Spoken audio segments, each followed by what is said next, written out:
علم عز و جل و صلی اللہ تعالی علیہ وآلہ وسلم صلو علی الحبیب صلی اللہ تعالی علی محمد۔ ایس ایم ایس کے ذریعے بھی سوالات کا سلسلہ ہے۔ سوال ہے کہ کیا بیٹی کو جہیز دینا سنت کہلائے گا؟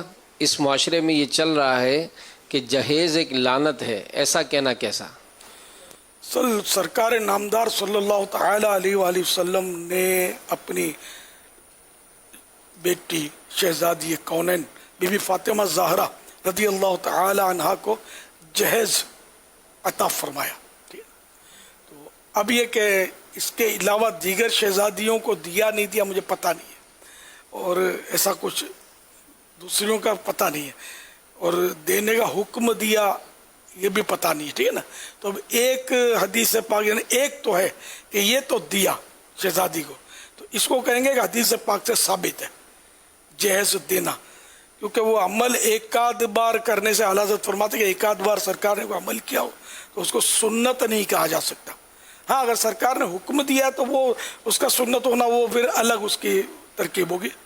تو بہرحال سرکار صلی اللہ تعالی علیہ وآلہ وسلم سے یہ ثابت ہے کہ انہوں نے سرکار صلی اللہ تعالی علیہ وآلہ وسلم نے اپنی بیٹی بی بی فاطمہ زہرا رضی اللہ تعالی عنہا کو جہیز عطا فرمایا۔ اب اس کو لعنت عنوان ہو کر کہا جاتا ہے، مطلقاً جہیز کو تو کوئی مسلمان لعنت کہے گا نہیں کہ جہیز ہونا ہی نہیں چاہیے، ایسا تو ظاہر کوئی مسلمان میں نہیں سمجھتا کہ کہے۔ مطلب یہ ہوتا ہے کہ اتنا سونا، اتنا گولڈ، اس طرح کا فرنیچر، اس طرح کا تو لاکھوں کروڑوں روپے کا جہیز اور مطالبہ ہوتا ہے اس کا، وغیرہ وغیرہ۔ تو اس طرح کی جو اس میں خرابیاں اتنی داخل کر دی گئی ہیں کہ اس وجہ سے یہ ایک محاورتاً کہا جا رہا ہے کہ جہیز کی لعنت، ورنہ وہ اس کے ڈیپ جائیں گے تو جہیز لعنت نہیں ہے، کہ سرکار سے جو بات ثابت ہے وہ لعنت نہیں ہو سکتی، نہ ممانعت ہے، منع بھی نہیں ہے جہیز دینا، اور اس کی کوئی مقدار یہ بھی ضروری نہیں کہ کتنا دے۔ اگر کوئی اپنی بیٹی کو اپنی خوشی سے 12 کروڑ روپے کا جہیز دے دیتا ہے، اس میں شریعت کا حکم کیا لگے گا؟ یہ لعنت کیسے ہو گیا ان مانو کر؟ ہاں سسرال والوں نے مطالبہ کیا، ان کے شر سے بچنے کے لیے دینا پڑا، تو یہ پھر اس کا بدل گیا حکم۔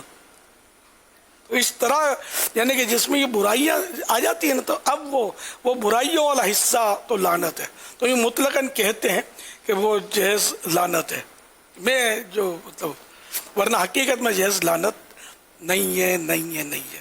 آپ بتائیے کون سی شادی اس وقت شریعت کے مطابق ہو رہی ہے؟ آپ نے کبھی دیکھی ہے کہیں کسی کے خاندان میں شریعت کے مطابق، عین سنت کے مطابق شادی کی ساری تقریبات ہوئی ہوں؟ بہت مشکل ہے کہ آپ نے دیکھا ہو۔ اب کیا شادی لعنت ہے؟